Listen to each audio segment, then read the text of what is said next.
Martinho Lutero, o grande reformador, 1483-1546. No cárcere, sentenciado pelo Papa a ser queimado vivo, João Hus disse: podem matar o ganso. Em alemão, sua língua natal, Hus, é ganso. Mas daqui a 100 anos, Deus suscitará um cisne que não poderão queimar.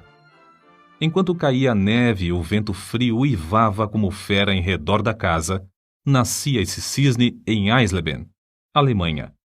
No dia seguinte, o recém-nascido era batizado na igreja de São Pedro e São Paulo. Como era dia de São Martinho, recebeu o nome de Martinho Lutero. 102 anos depois de João Hus expirar na fogueira, o cisne afixou na porta da igreja em Wittenberg as suas 95 teses contra as indulgências, ato que gerou a grande reforma. João Hus enganara-se em apenas 2 anos na sua predição. Para dar o valor devido à obra de Martinho Lutero, é necessário conhecer algo das trevas e confusão dos tempos em que nasceu. Calcula-se que, pelo menos, 1 milhão de albigenses foram mortos na França a fim de cumprir a ordem do Papa de que esses hereges fossem cruelmente exterminados. Wycliffe, a estrela da alva da Reforma, traduzira a Bíblia para a língua inglesa. João Hus, discípulo de Wycliffe, morrera na fogueira, na Boêmia, suplicando ao Senhor que perdoasse os seus perseguidores. Jerônimo de Praga, companheiro de Hus, e também erudito, sofrera o mesmo suplício, cantando hinos nas chamas até o último suspiro. João Essália, notável pregador de Erfurt, fora preso por ensinar que a salvação é pela graça. Seu frágil corpo fora metido entre ferros, onde morreu 4 anos antes do nascimento de Lutero. Na Itália, 15 anos depois de Lutero nascer, Savonarola, homem dedicado a Deus e fiel pregador da palavra, foi enforcado e seu corpo reduzido a cinzas, por ordem da Igreja Romana. Em tempos assim, nasceu Martinho Lutero. Como muitos dos mais célebres entre os homens, era de família pobre. Dizia ele: sou filho de camponeses. Meu pai, meu avô e meu bisavô eram verdadeiros camponeses. A isso acrescentava: há tanta razão para vangloriarmos-nos de nossa ascendência quanto há para o diabo se orgulhar da sua linhagem angélica. Para vestir, alimentar e educar seus 7 filhos, os pais de Martinho esforçavam-se incansavelmente. O pai trabalhava nas minas de cobre, a mãe, além do serviço doméstico, trazia lenha às costas da floresta. Os pais não somente se interessavam pelo desenvolvimento físico e intelectual dos filhos, mas também pelo espiritual. Quando Martinho chegou à idade de compreender, seu pai ensinou-o a ajoelhar-se ao lado da sua cama à noite e rogava a Deus que fizesse o menino lembrar-se do nome de seu Criador. Eclesiastes, capítulo 12, versículo 1. Sua mãe era sincera e devota. Ensinou seus filhos a considerar todos os monges como homens santos e a sentir todas as transgressões dos regulamentos da Igreja como transgressões das leis de Deus. Martinho aprendeu a recitar os 10 mandamentos e a oração do Pai Nosso, a respeitar a Santa Sé na distante e sagrada Roma e a olhar, tremendo, para qualquer osso ou fragmento de roupa que tivesse pertencido a algum santo. A base da sua religião formava-se mais em que Deus é um juiz vingativo do que um amigo de crianças. Mateus, capítulo 19, versículos 13 ao 15. Quando já adulto, Lutero escreveu: estremecia e tornava-me pálido ao ouvir alguém mencionar o nome de Cristo, porque fui ensinado a considerá-lo como um juiz encolerizado. Fomos ensinados que devíamos, nós mesmos, fazer propiciação por nossos pecados, que não podemos fazer compensação suficiente por nossa culpa, que é necessário recorrer aos santos dos céus e clamar a Maria para desviar de nós a ira de Cristo. O pai de Martinho, satisfeitíssimo pelos trabalhos escolares do filho, na vila onde morava, mandou-o, aos 13 anos, para a escola franciscana na cidade de Magdeburgo. O moço apresentava-se frequentemente no confessionário, onde o padre lhe impunha penitências e o obrigava a praticar boas obras para obter a absolvição. Esforçava-se incessantemente para adquirir o favor de Deus pela piedade, desejo esse que o levou mais tarde à vida em convento. Para conseguir a sua subsistência em Magdeburgo, Martinho era obrigado a esmolar pelas ruas, cantando canções de porta em porta. Seus pais, achando que em Eisenach passaria melhor, mandaram-no estudar nessa cidade, onde moravam parentes de sua mãe. Esses parentes, porém, não auxiliaram, e o moço continuou a mendigar o pão. Quando estava a ponto de abandonar os estudos e começar a trabalhar com as mãos, certa senhora de recursos, Dona Úrsula Cota, atraída por suas orações na igreja e comovida pela humilde maneira de receber quaisquer restos de comida nas portas das casas, acolheu-o entre a família. Pela primeira vez, Lutero experimentara fartura. Mais tarde, ele referiu-se a Eisenach como a cidade bem amada. Quando Lutero se tornou famoso, recebeu em sua casa, em Wittenberg, um dos filhos da família Cota, que cursava naquela cidade. Domiciliado na casa da sua extremosa mãe adotiva, Dona Úrsula, Martinho desenvolveu-se rapidamente, recebendo uma sólida educação. Seu mestre, João Trebúnius, era homem culto e de métodos esmerados. Não maltratava os alunos como os demais mestres. Conta-se que, ao encontrar os moços da sua escola, cumprimentava-os tirando o chapéu, porque ninguém sabia quais seriam dentre eles os doutores, regentes, chanceleres e reis. O ambiente da escola e no lar era-lhe favorável para produzir um caráter forte e inquebrantável, tão necessário para enfrentar os mais temíveis inimigos de Deus. Martinho Lutero era mais sóbrio e devoto que os demais rapazes da sua idade. Acerca desse fato, Dona Úrsula, na hora da morte, disse que Deus tinha abençoado seu lar grandemente desde o dia em que Lutero entrara em sua casa. Logo depois, os pais de Martinho alcançaram certa abastança. O pai alugou um forno para fundição de cobre e depois passou a possuir mais 2. Foi eleito vereador na sua cidade e começou a fazer planos para educar seus filhos. Mas Martinho nunca se envergonhou dos dias da sua provação e miséria. Antes, reconhecia que fora a mão de Deus dirigindo-o e qualificando-o para a sua grande obra. Como poderia alguém, depois de homem feito, encarar fiel e destacadamente as vicissitudes da vida, se não aprendesse por experiência enquanto jovem? Aos 18 anos, Martinho ansiava estudar numa universidade. Seu pai, reconhecendo a idoneidade do filho, enviou-o a Erfurt, o centro intelectual do país, onde cursavam mais de 1000 estudantes. O moço estudou com tanto afinco que, no fim do 3º semestre, obteve o grau de bacharel em filosofia. Com a idade de 21 anos, alcançou o 2º grau acadêmico e o de doutor em filosofia. Os estudantes, professores e autoridades prestaram-lhe significativa homenagem. Havia, dentro dos muros de Erfurt, 100 prédios que pertenciam à igreja, inclusive 8 conventos. Havia também uma importante biblioteca que pertencia à universidade, e ali Lutero passava todo o tempo de que podia dispor. Sempre suplicava fervorosamente a Deus que o abençoasse nos estudos. Dizia ele: orar bem é a melhor parte dos estudos. Acerca dele, escreveu certo colega: cada manhã ele precede seus estudos com uma visita à igreja e uma prece a Deus. Seu pai, desejoso de que seu filho se formasse em direito e se tornasse célebre, comprou-lhe a caríssima obra Corpus Juris. Mas a alma de Lutero suspirava por Deus, acima de todas as coisas. Vários acontecimentos influenciaram-no a entrar para a vida monástica, passo que entristeceu profundamente seu pai e horrorizou seus companheiros de universidade. Primeiro, achou na biblioteca o maravilhoso livro dos livros, a Bíblia completa, em latim. Até aquela ocasião, supunha que as pequenas porções escolhidas pela igreja para serem lidas aos domingos constituíssem o todo da palavra de Deus.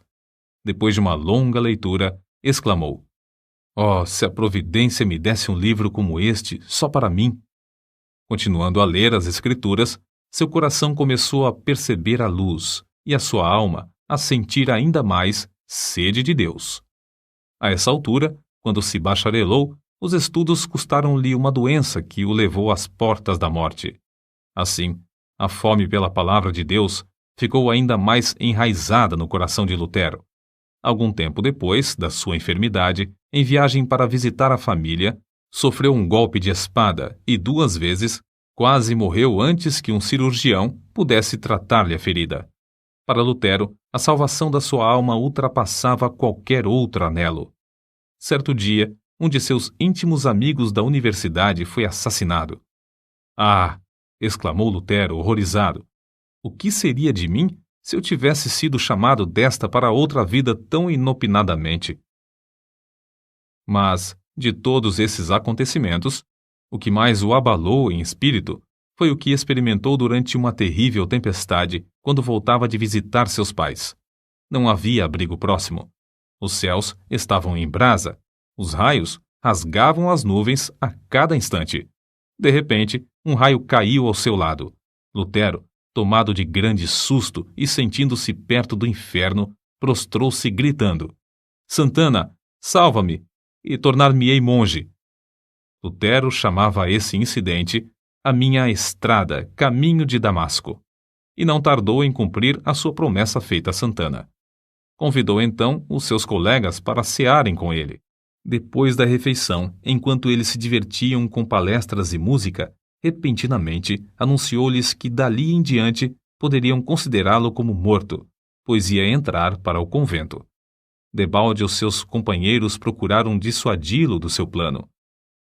Na escuridão daquela mesma noite, o moço, antes de completar 22 anos, dirigiu-se ao convento dos agostinianos e bateu.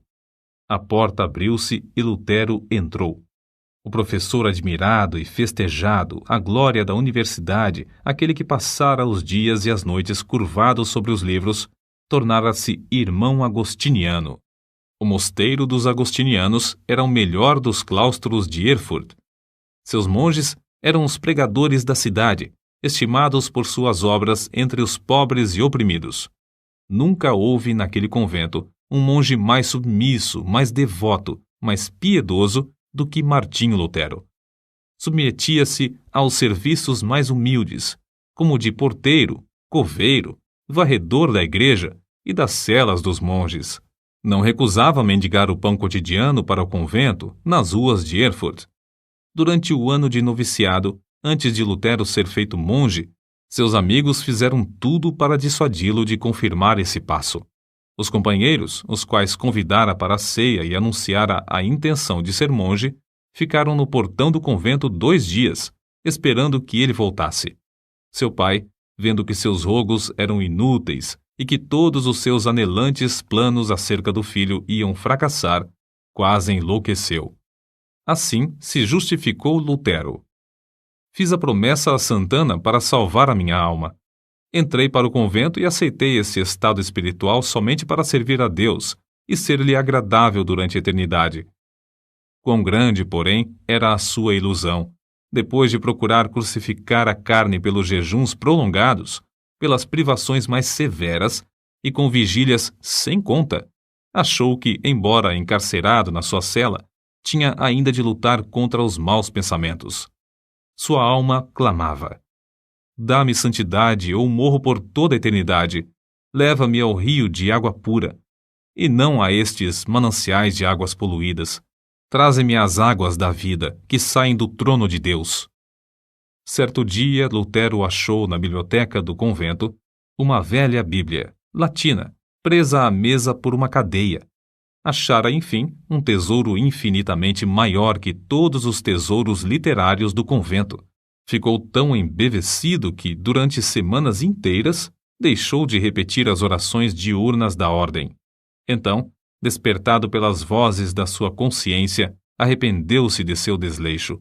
Era tanto o remorso que não podia dormir. Apressou-se a reparar o seu erro. Fê-lo com tanto anseio que não se lembrava de alimentar-se. Então, enfraquecidíssimo por tantos jejuns e vigílias, sentiu-se oprimido pelas apreensões até perder os sentidos e cair por terra. Aí os outros monges o acharam, admirados novamente de sua excepcional piedade. Lutero somente voltou a si depois de um grupo de coristas o haver rodeado, cantando. A suave harmonia penetrou-lhe o coração e despertou o seu espírito.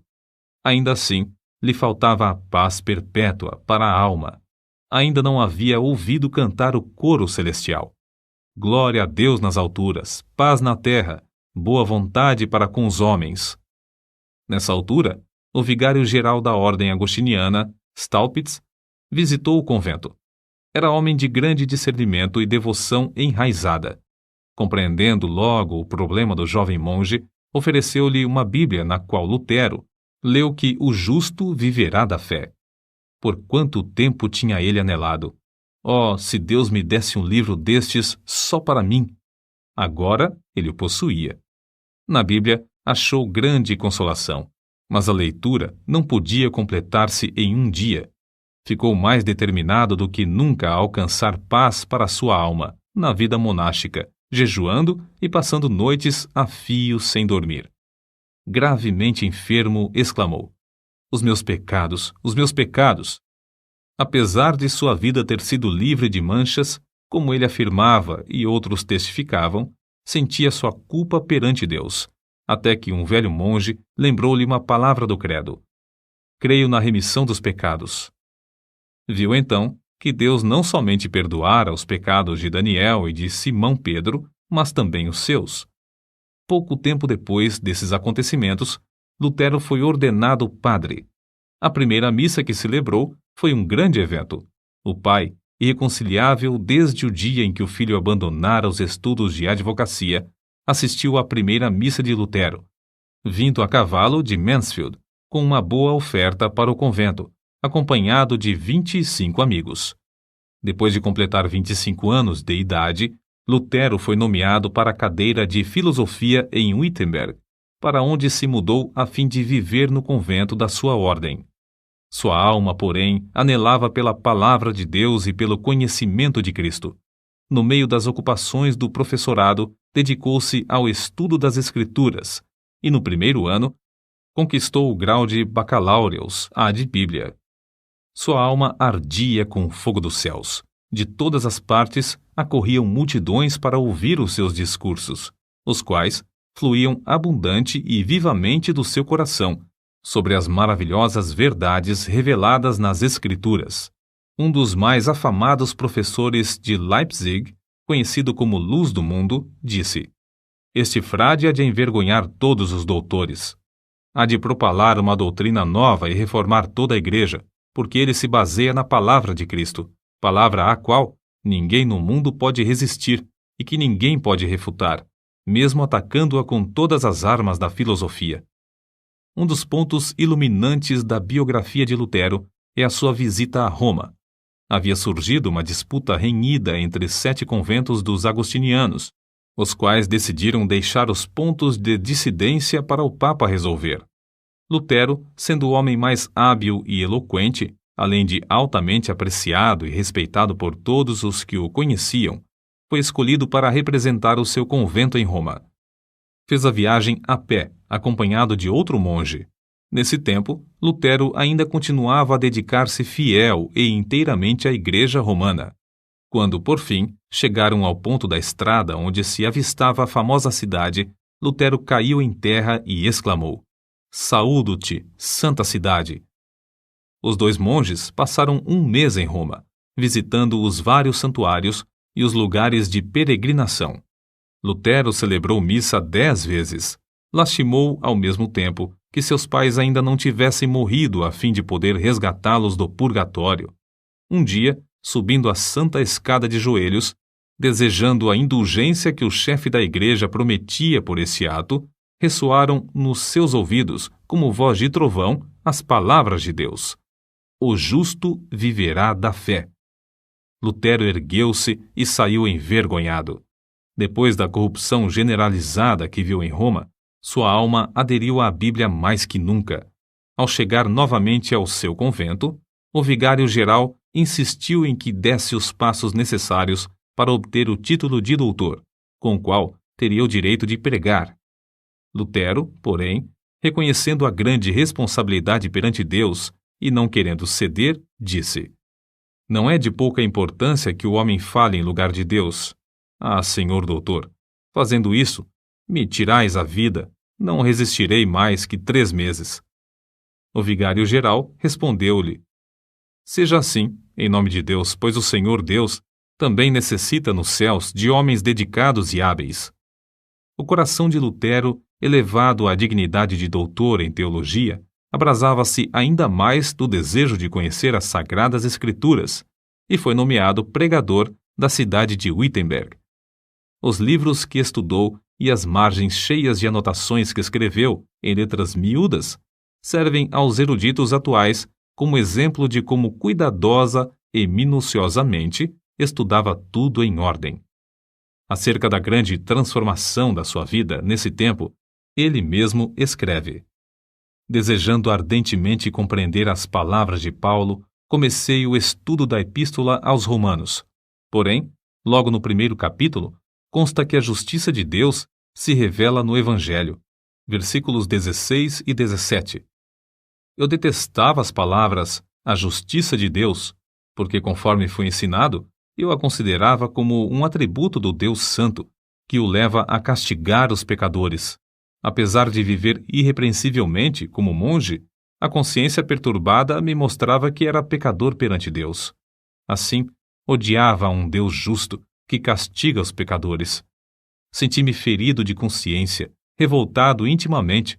Contudo, voltava sempre para o mesmo versículo, porque queria saber o que Paulo ensinava. Depois de meditar sobre esse ponto durante muitos dias e noites, Deus, na sua graça, me mostrou a palavra: o justo viverá da fé. Vi então que a justiça de Deus, nesta passagem, é a justiça que o homem piedoso recebe de Deus, pela fé como dádiva. Dessa forma, a alma de Lutero saiu da escravidão. A respeito disso, ele mesmo escreveu: então, me achei recém-nascido e no paraíso. Todas as Escrituras tinham para mim outro aspecto. Perscrutava-as para ver tudo quanto ensinam sobre a justiça de Deus. Antes, estas palavras eram-me detestáveis. Agora, as recebo com o mais intenso amor. A passagem me servia como a porta do paraíso. Depois dessa experiência, pregava diariamente. Em certas ocasiões, pregava até 3 vezes ao dia, conforme ele mesmo conta. O que o pasto é para o rebanho, a casa para o homem, o ninho para o passarinho, a penha para a cabra montês, o arroio para o peixe, a Bíblia é para as almas fiéis. A luz do Evangelho, por fim, tomara o lugar das trevas, e a alma de Lutero abrasava por conduzir os seus ouvintes ao Cordeiro de Deus, que tira todo o pecado. Lutero levou o povo a considerar a verdadeira religião, não como uma mera profissão ou sistema de doutrinas, mas como vida em Deus. A oração não era mais um exercício sem sentido, mas o contato do coração com Deus, que cuida de nós com amor indizível. Nos seus sermões, Deus revelou o seu próprio coração a milhares de ouvintes por meio do coração de Lutero. Convidado a pregar durante uma convenção dos agostinianos, não deu uma mensagem doutrinal de sabedoria humana, como se esperava, mas fez um discurso ardente contra a língua maldizente dos monges. Os agostinianos, levados pela mensagem, elegeram-no diretor sobre 11 conventos. Lutero não somente pregava a virtude, mas praticava-a, amando verdadeiramente o próximo. Nesse tempo, a peste vinda do Oriente visitou Wittenberg. Calcula-se que a 1/4 do povo da Europa, inclusive a metade da população alemã, foi ceifada pela morte. Quando professores e estudantes fugiram da cidade, instaram que Lutero fugisse também. Porém, ele respondeu: para onde hei de fugir? O meu lugar é aqui. O dever não me permite ausentar-me do meu posto até que aquele que me mandou para aqui me chame. Não que eu deixe de temer a morte, mas espero que o Senhor me dê ânimo. Assim, ele ministrava à alma e ao corpo do próximo durante esse tempo de aflição e angústia. A fama do jovem monge espalhou-se até longe. Entretanto, sem o perceber, enquanto trabalhava incansavelmente para a igreja, já havia deixado o rumo liberal que ela seguia em doutrina e prática. Em outubro de 1517, Lutero afixou à porta da igreja do castelo, em Wittenberg, as suas 95 teses, cujo teor resume-se em que Cristo requer o arrependimento e a tristeza pelo pecado, e não a penitência. Lutero as afixou para um debate público, na porta da igreja, como era costume nesse tempo. Mas as proposições, escritas em latim, foram logo traduzidas para o alemão, holandês e espanhol. Antes de decorrido um mês, para surpresa de Lutero, já estavam na Itália fazendo estremecer os alicerces do velho edifício de Roma. Foi do ato de pregar em lugar público as 95 teses que nasceu a Reforma, isto é, que tomou forma o grande movimento de almas que em todo o mundo ansiavam voltar para a fonte pura, a palavra de Deus. Contudo, Lutero não tencionara atacar a Igreja Romana. Antes, pensou em fazer a defesa do Papa contra os vendedores de indulgências. Em agosto de 1518, Lutero foi chamado a Roma para responder a uma denúncia de heresia. Frederico, entretanto, um dos que o elegeram para assumir a direção dos conventos, não consentiu que fosse levado para fora do país. Sendo assim, foi intimado a apresentar-se em Augsburgo. Eles te queimarão vivo, insistiram seus amigos. Lutero, porém, respondeu resolutamente: se Deus sustenta a causa, ela será sustentada.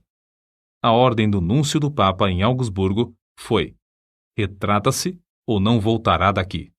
Contudo, Lutero conseguiu fugir passando por uma pequena cancela no muro da cidade, na escuridão da noite. Ao chegar de novo em Wittenberg, um ano depois de afixar as teses, era o homem mais popular em toda a Alemanha. Não havia jornais nesse tempo, mas fluíam da pena de Lutero respostas a todos os seus críticos, as quais eram publicadas em folhetos. O que escreveu dessa forma, hoje seriam 100 volumes. O célebre Erasmo, da Holanda, assim escreveu a Lutero: seus livros estão despertando todo o país.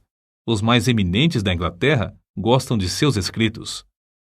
Quando a bula de excomunhão enviada pelo Papa chegou em Wittenberg, Lutero respondeu com um tratado dirigido ao Papa Leão X, exortando-o, no nome do Senhor, a que se arrependesse.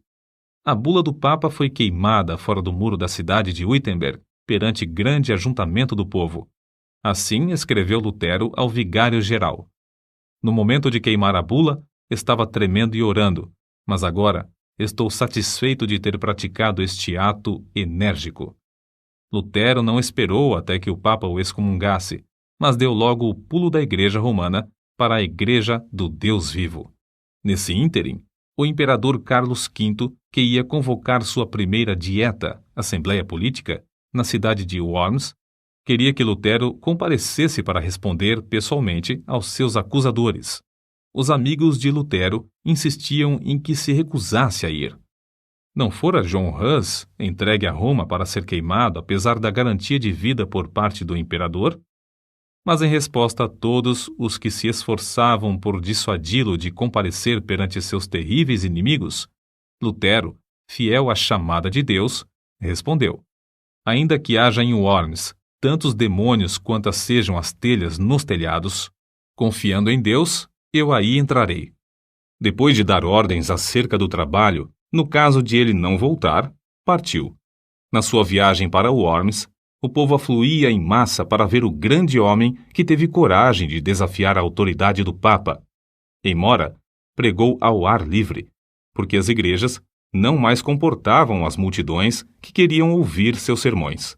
Ao avistar as torres das igrejas de Worms, levantou-se na carroça em que viajava e cantou o hino de sua autoria, Ein feste Berg, Castelo Forte, que se tornaria o mais famoso da Reforma. Ao entrar, por fim, na cidade, estava acompanhado de uma multidão muito maior do que a que fora ao encontro de Carlos V. No dia seguinte, foi levado perante o imperador, ao lado do qual se achavam o delegado do Papa, 6 eleitores do Império, 25 duques, 8 margraves, 30 cardeais e bispos, 7 embaixadores, os deputados de 10 cidades e grande número de príncipes, condes e barões. É fácil imaginar que o reformador era um homem de grande coragem e de físico forte para enfrentar tantas feras que ansiavam despedaçar-lhe o corpo. A verdade é que passara uma grande parte da vida afastado dos homens, e mais ainda, achava-se fraco da viagem durante a qual foi necessário que um médico o atendesse. Entretanto, mostrou-se corajoso, não em sua própria força, mas no poder de Deus. Sabendo que tinha de comparecer perante uma das mais imponentes assembleias de autoridades religiosas e civis de todos os tempos, Lutero passou a noite anterior em vigília.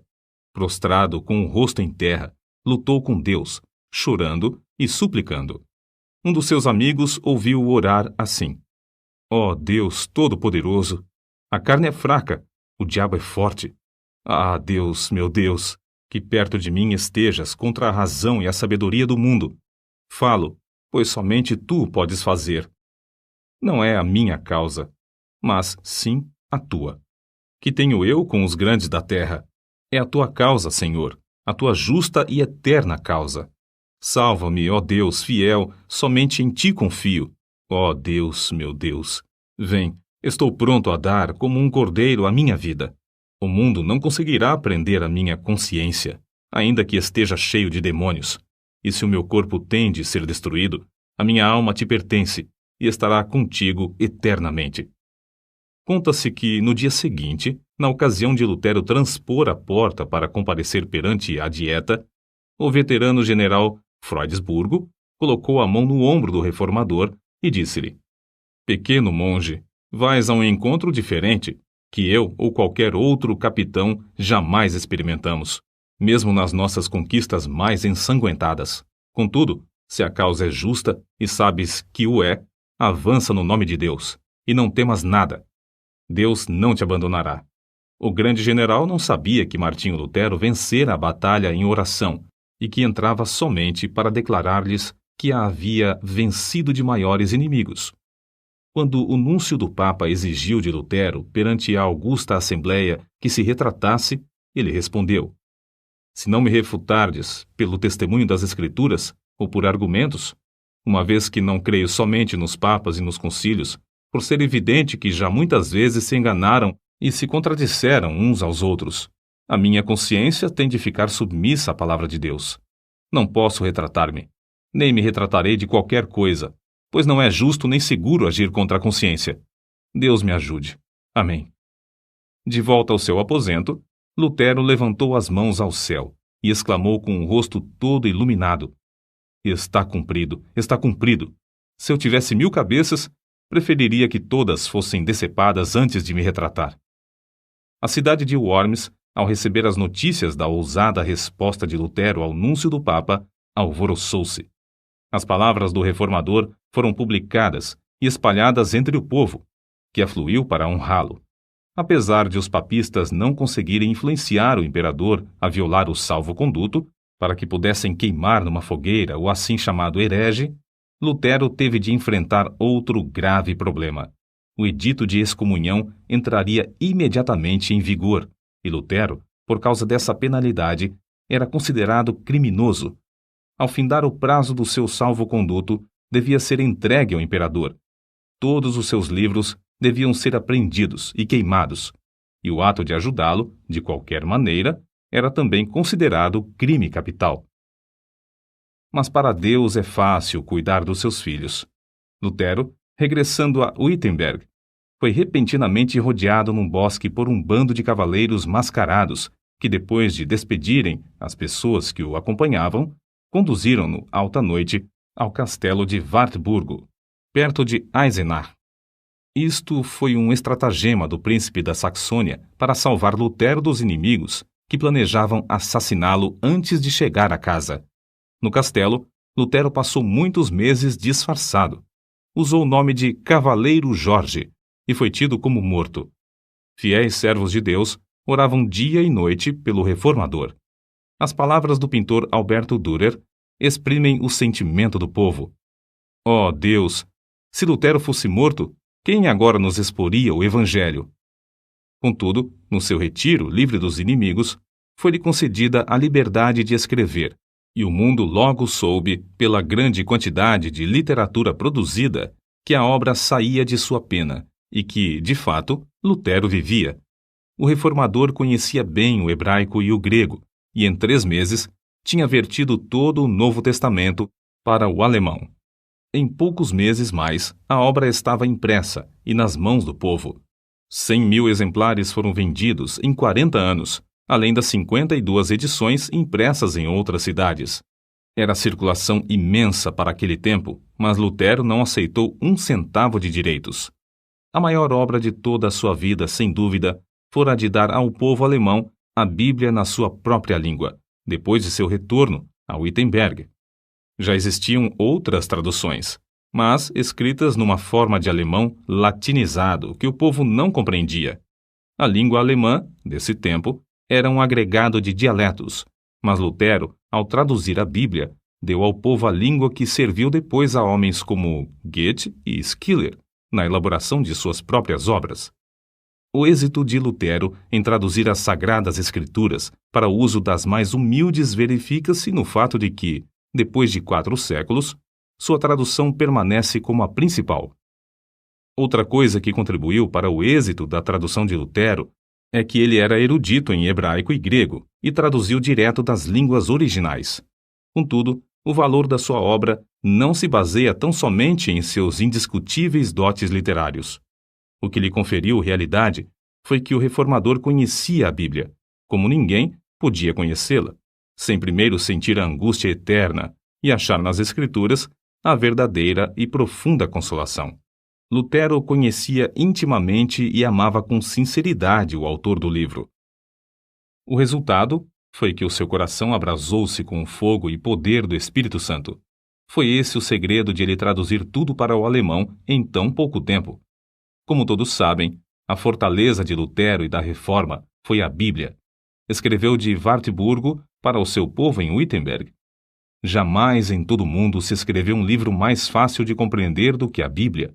Comparada aos outros livros, é como o sol em contraste com todas as demais luzes. Não vos deixeis levar a abandoná-la sob qualquer pretexto da parte deles. Se vos afastardes dela por um momento, tudo estará perdido. Podem levar-vos para onde quer que desejem. Se permanecerdes com as Escrituras, sereis vitoriosos. Depois de abandonar o hábito de monge, Lutero resolveu deixar por completo a vida monástica, casando-se com Catarina von Bora, freira que também saíra do claustro por ver que tal vida é contra a vontade de Deus. O vulto de Lutero sentado ao lume, com a esposa e 6 filhos que amava ternamente, inspira os homens mais que o grande herói ao apresentar-se perante o legado em Augsburgo.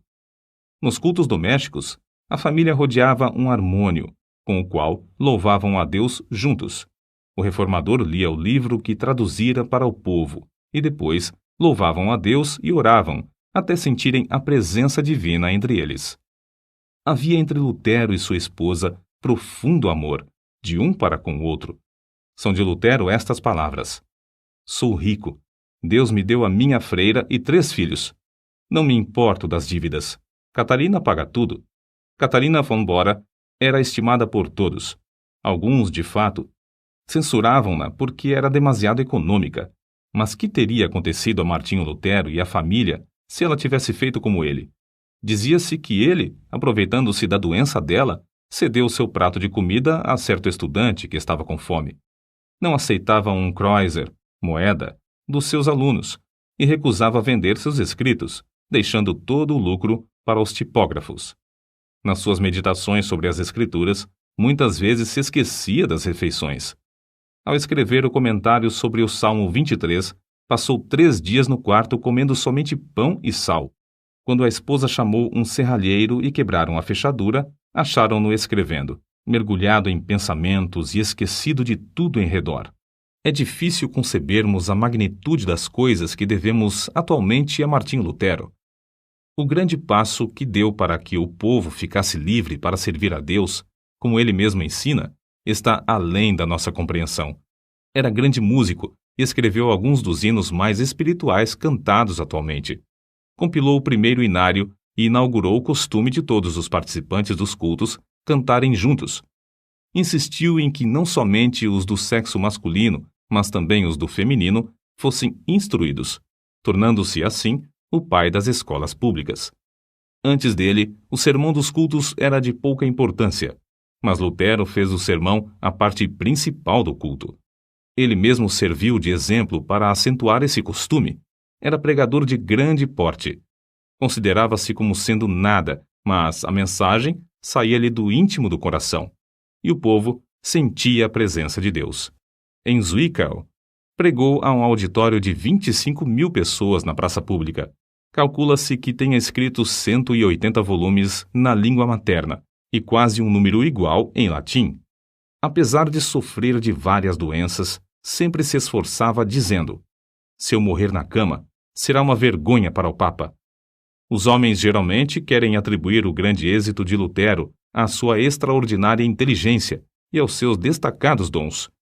O fato é que Lutero também tinha o costume de orar horas a fio. Dizia que se não passasse 2 horas de manhã orando, receava que Satanás ganhasse a vitória sobre ele durante o dia. Certo biógrafo seu escreveu: o tempo que ele passa em oração produz o tempo para tudo o que faz. O tempo que passa com a palavra vivificante enche-lhe o coração até transbordar em sermões, correspondência e ensinamentos. Sua esposa contou que as orações de Lutero eram, às vezes, como os pedidos insistentes do seu filhinho Hanschen, confiando na bondade de seu pai. Outras vezes, eram como a luta de um gigante na angústia do combate. Sawyer, autor da História da Igreja Cristã, volume 3, página 406, atesta: Martinho Lutero profetizava, evangelizava, falava línguas e interpretava, revestido de todos os dons do Espírito. Com 62 anos de vida, pregou seu último sermão sobre a seguinte passagem: ocultaste estas coisas aos sábios instruídos e as revelaste aos pequeninos. No mesmo dia, escreveu para a sua querida Catarina: lança o teu cuidado sobre o Senhor, e ele te susterá. Amém. Essas palavras constam da última carta que escreveu. Vivia sempre esperando que o Papa conseguisse executar a repetida ameaça de queimá-lo vivo. Contudo, não era essa a vontade de Deus. Cristo o chamou enquanto sofria de um ataque do coração em Eisleben, cidade onde nascera. São estas as últimas palavras de Lutero: vou render o espírito. Então, louvou a Deus em alta voz: ó meu Pai Celeste, meu Deus, meu Pai de nosso Senhor Jesus Cristo, em quem creio e a quem preguei e confessei, amei e louvei. Ó meu querido Senhor Jesus Cristo, encomendo-te a minha pobre alma. Ó meu Pai Celeste, em breve tenho de deixar este corpo, mas sei que ficarei eternamente contigo e que ninguém me pode arrebatar das tuas mãos. Então, depois de recitar João, capítulo 3, versículo 16, 3 vezes, repetiu as palavras: Pai, em tuas mãos entrego meu espírito, pois tu me resgataste, Deus fiel. Assim, fechou os olhos e adormeceu. Um imenso cortejo de crentes que o amavam ardentemente, com 50 cavaleiros à frente, saiu de Eisleben para Wittenberg. Passando pela porta da cidade onde o reformador queimara a bula de excomunhão, entrou pelas portas da igreja onde, há 29 anos, afixara suas 95 teses. No culto fúnebre, Bugenhagen, o pastor, e Melanchthon, inseparável companheiro de Lutero, discursaram. Depois, abriram a sepultura, preparada ao lado do púlpito, e ali depositaram o corpo. 14 anos depois, o corpo de Melanchthon achou descanso no outro lado do púlpito. Em redor dos dois, jazem os restos mortais de mais de 90 mestres da universidade. As portas da igreja do castelo, destruídas pelo fogo no bombardeio de Wittenberg em 1760, foram substituídas por portas de bronze em 1812, nas quais estão gravadas as 95 teses. Contudo, este homem que perseverou em oração deixou gravadas, não no metal que perece, mas em centenas de milhões de almas imortais, a palavra de Deus, que dará fruto para toda a eternidade. Nota: os albigenses são considerados os heréticos de maior importância dentro da Igreja Católica durante a Idade Média. Devem seu nome à cidade de Albi, na França. O Papa Inocêncio III lançou a Cruzada Albigense, 1209 ao 1229, que reprimiu seus seguidores de forma brutal. Só pequenos grupos sobreviveram e, mesmo assim, logo foram perseguidos pela Inquisição, até fins do século XIV.